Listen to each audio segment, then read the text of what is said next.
Tecnología aplicada y resistencias. La actividad primaria consiste en preparar el terreno formando camellones, también conocidos como bordos, que son montículos de tierra similares a los lomos de burro, separados unos de otros por canales. El paso siguiente se basa en cubrir todo el campo de producción con un plástico, rollos de polietileno, que sirve para impedir el crecimiento de hierbas y evitar que la planta se pudra. Además, permite la desinfección y esterilización de la tierra, ya que el mismo tiene la función de retener y concentrar las propiedades del bromuro de metilo, que es inyectado en el suelo casi al mismo momento que se coloca el plástico. Una vez que el terreno está limpio, se hacen agujeros en el polietileno para colocar los plantines de frutillas. El bromuro de metilo es un gas no inflamable que funciona como pesticida de amplio espectro, matando a todos los seres vivos presentes naturalmente en el humus. Aparte de dañar la capa de ozono, es considerado 60 veces más destructor que el cloro. El bromuro de metilo es extremadamente tóxico y ha sido clasificado por la Organización Mundial de la Salud en la categoría 1, la de mayor toxicidad. Para inyectar el producto en la tierra, se comercializan garrafas de distintos tamaños. Sobre las mismas se pone un elemento punzante y una tabla. El bromuro sale con fuerza bajo el plástico después de pisar la tabla y el operario sale corriendo al mismo tiempo para evitar inhalar la sustancia. Cuando son emprendimientos más grandes, instalan un sistema de mangueras conectadas desde las garrafas que están sobre el tractor. Los operarios abren con sus manos las llaves justo donde empieza un camellón. Luego sellan las juntas con tierra que tiran con pala, como para evitar las posibles fugas. Así todo, la aplicación del bromuro de metilo no alcanza para controlar las plagas y las plantas son rociadas con más agroquímicos durante el periodo de crecimiento para controlar la aparición de hongos y otras enfermedades del suelo.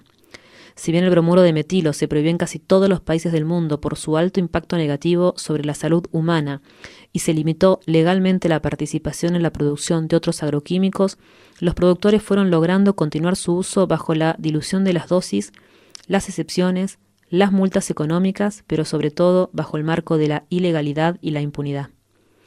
Es así que en Argentina está prohibida la utilización del bromuro de metilo desde el 2015, pero sin embargo se sigue empleando masivamente. El SENASA, Servicio Nacional de Sanidad y Calidad Agroalimentaria, sigue permitiendo la importación y la distribución del producto diluido al 65%. Cabe mencionar que desde el INTA se publicó en el año 2004 una alternativa eficiente para esterilizar la tierra con el mismo fin. La técnica se llama vapor de agua y además hay estudios agroecológicos que proponen no esterilizar el suelo, sino que por el contrario buscan aumentar la biodiversidad para que exista un control natural. Para comprar cualquier agroquímico se necesita una receta agronómica. El mecanismo para conseguir la receta es similar al que se realiza para acceder a un medicamento de consumo humano.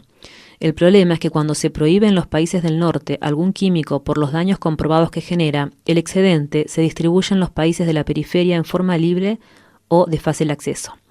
Las legislaciones de estos estados dependientes pueden tardar 10 años o más en efectivizar la prohibición. Mientras tanto, algunos ingenieros agrónomos ofrecen los productos a los posibles consumidores, haciendo galas de las ventajas, pero omitiendo mencionar los efectos colaterales de los mismos. Existen denuncias que señalan que los laboratorios otorgarían beneficios a estos profesionales según la cantidad de recetas emitidas al indicar el uso de estos medicamentos. Hay tantas similitudes en la forma de comercializarlos que en el campo se popularizó el nombre de remedio para referirse a los agrotóxicos. El bromuro de metilo, al usarse en estado gaseoso, penetra especialmente por los pulmones, causando serios problemas de salud en las personas que trabajan en los cultivos o viven cerca de la producción. Además, todos los campos utilizan el riego artificial. Las alternativas son 3. La primera consiste en formar surcos en donde se guía el agua por medio de un sistema de canales. La otra opción es el riego por aspersión, modalidad donde el agua llega al campo simulando la lluvia. Y por último, el goteo, en donde el agua se infiltra gracias a un sistema de cañerías directo en la tierra. Al tomar contacto con los químicos, el agua potable se contamina al mismo tiempo que escurre siguiendo la pendiente del terreno.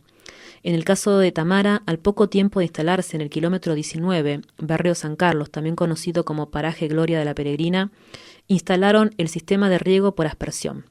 Fue así que formaron un río artificial y contaminado que circuló hacia las zonas bajas, perjudicando la salud del ambiente y de las personas.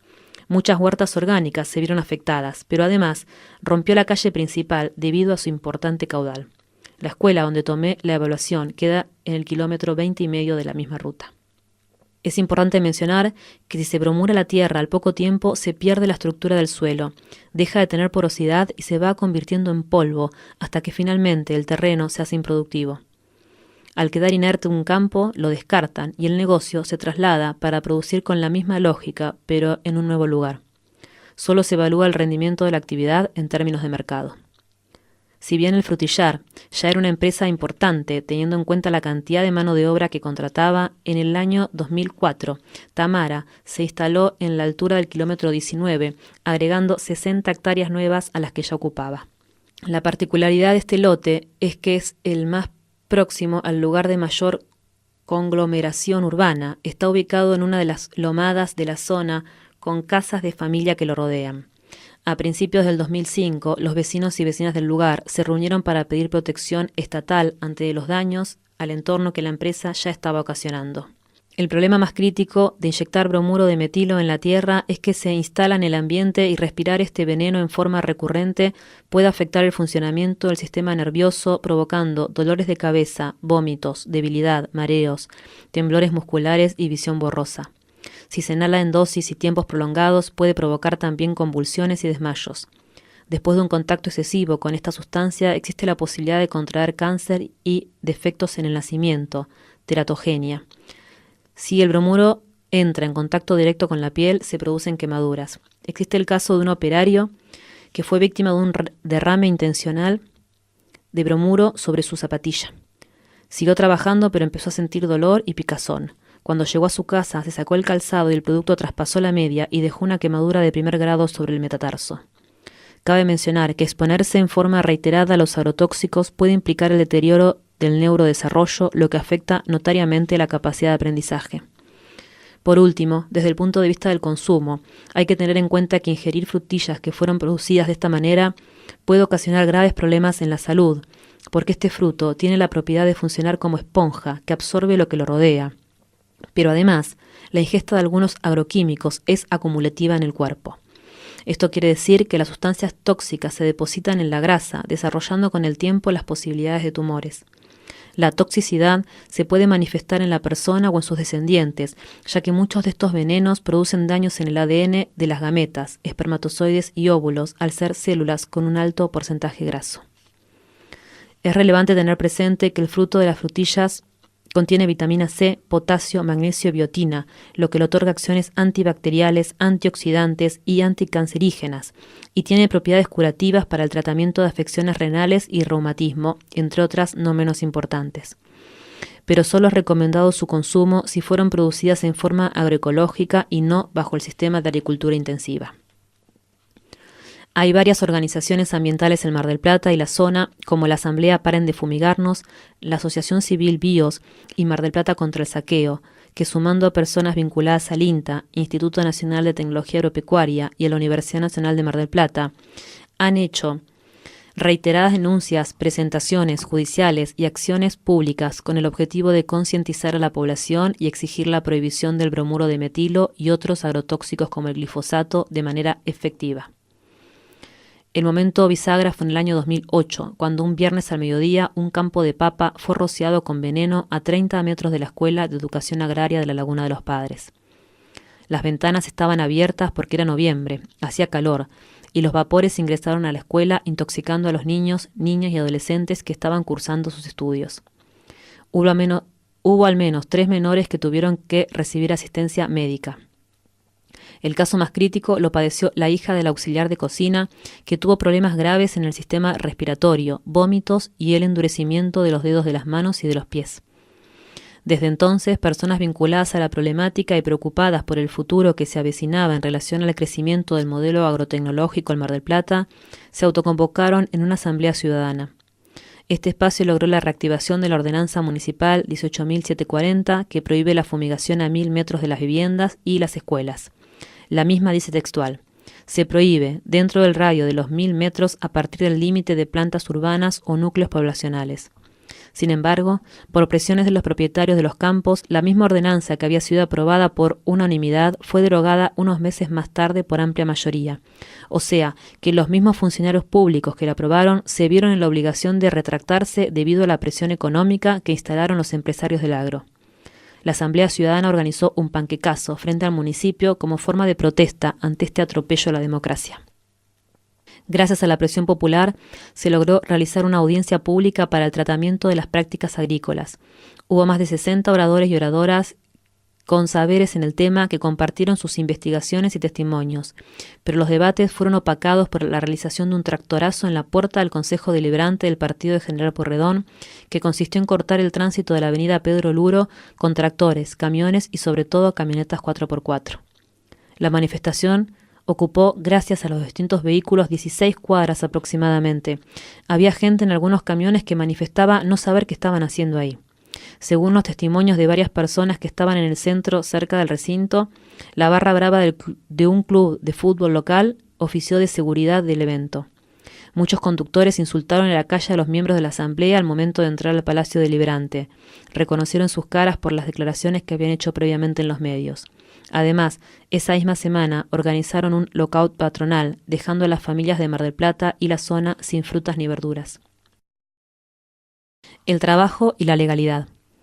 En los cultivos de frutilla trabajan personas que en su mayoría son de nacionalidad boliviana, aunque también hay familias que llegan del interior de Argentina, mayormente de las provincias de Corrientes, Jujuy, Formosa, Misiones y Santiago del Estero. Como en todas las actividades extractivistas, hay personas que trabajan en blanco con la contratación según la ley vigente y cobrando salarios buenos y muy buenos, pasando por personas contratadas en forma irregular, con salarios medios y bajos, y personas que trabajan y viven en condiciones muy precarias, violando normas mínimas de derechos humanos internacionales. En el año 2010, la organización Alameda recibió la información que la compañía Frutihortícola Sociedad Anónima era uno de los emprendimientos productivos que utilizaba trabajo infantil en combinación con agroquímicos de alta peligrosidad. A partir de ese momento, se reunieron con vecinos, vecinas y comerciantes de la zona y les referían 3 lugares. Lo que hicieron fue entrar a las quintas con disfraces de Reyes Magos y cámaras ocultas. Ya sabían que de otra manera era imposible porque ni siquiera habían logrado permisos previos personas vinculadas a la salud.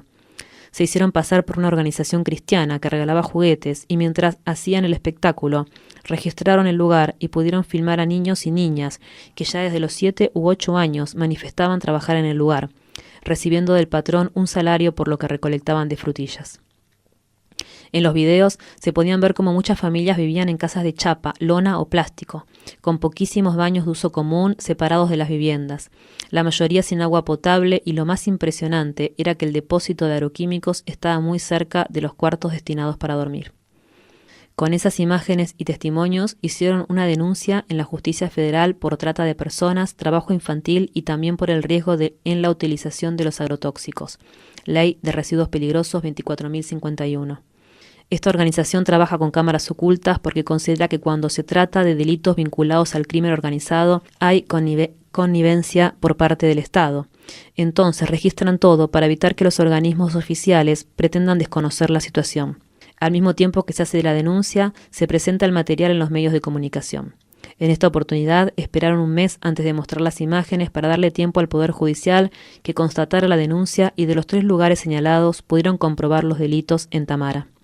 Por lo cual se realizó un allanamiento sin precedentes históricos en Mar del Plata, donde participaron cientos de efectivos de la DDI, Dirección Departamental de Investigaciones, 400 gendarmes, la AFIP y personas con funciones en la Dirección Nacional de Migraciones, entre otros organismos.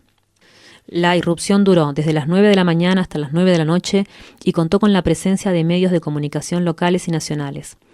Parte del personal que trabajaba para la empresa salió del lugar levantando el alambrado de uno de los perímetros. Hubo una empleada que cuando le preguntaron si quería abandonar el lugar respondió: «Yo no sé a dónde ir porque no sé dónde estoy». Sobre el cierre de la jornada, los 2 fiscales implicados terminaron discutiendo los pasos a seguir en el mismo campo, rodeados por un grupo grande de trabajadores y trabajadoras. Finalmente, se terminó improvisando una asamblea en donde intercambiaron sus propuestas de resolución. Un grupo importante del personal argumentaba a favor de querer continuar con la producción, pero mejorando algunas condiciones. Lo que debería haber hecho la Fiscalía, según declaraciones de la Alameda ante los medios, era clausurar el lugar por todas las irregularidades que tenía, incluyendo que no contaba con habilitación para producir, y enviar a todas las familias otra vez a Bolivia por su condición de inmigrantes.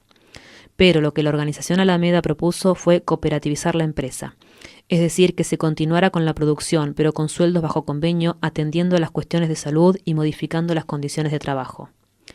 Algo de eso sucedió, pero no se avanzó con la causa judicial, Ley 26.364, Prevención y Sanción de la Trata de Personas y Asistencia a las Víctimas. De hecho, la misma se archivó hasta la difusión pública de la evaluación de Gabriela, en donde la Fiscalía actuó de oficio y llamó a declarar a personas vinculadas con el emprendimiento y con el establecimiento educativo a donde concurre el adolescente que sin querer avivó la denuncia. En la actualidad, aún no se ha podido lograr en el caso que se cita indagatoria a los acusados. Lo que sí sucedió es que cambiaron algunas condiciones habitacionales al interior de las quintas. A las familias que vivían hacinadas se les hicieron unas viviendas que construyeron en otro predio que también pertenece a la firma, pero en un lugar más alejado, y se mejoró el servicio de guardería para los niños y las niñas del lugar. En un principio, la guardería era un galpón deplorable que tenía cunitas y colchones en el piso. En la actualidad se asemeja más a un jardín de infantes estatal de la provincia de Buenos Aires. Según testimonios de algunas personas que participaron del allanamiento y que eran también parte de organizaciones sociales, se pudo saber que existieron trabajadores y trabajadoras migrantes que denunciaron que habían sido víctimas de engaño. Alegaron que supuestamente les iban a pagar una suma de dinero e iban a trabajar a determinada cantidad de horas, pero cuando llegaron al campo le habrían retenido los documentos sin pagarle lo acordado, obligando a trabajar más del tiempo previsto. Suele suceder que con el salario que obtienen solo le alcanza a la unidad familiar para pagar los servicios mínimos.